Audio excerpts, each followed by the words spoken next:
Posibleng managot sa batas ang ilang opisyal ng Pasay at Lapu-Lapu City matapos salakayin ng Presidential Anti-Organized Crime Commission ang mga illegal pogo sa nasabing mga lugar na nagpapatuloy pa rin sa operasyon. Natuklasan ng ilang South Korean pogo workers na nagtatago sa basement ng Heritage Hotel sa Pasay City.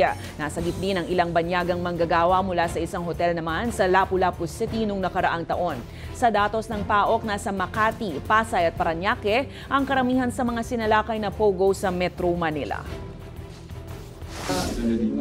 Usually kapabayaan po ito Diba? This is a failure of their BPLO to conduct their visitorial and regulatory powers.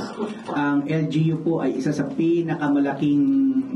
may pinakamalawak na visitorial at regulatory powers, kaya hindi po sapat na kadahilanan yung sasabihin ng alkalde na hindi ko alam, wala akong alam. Lalo kung sunod-sunod yung mga pogo, illegal or legal man na napapasara sa kanyang nasasakupan.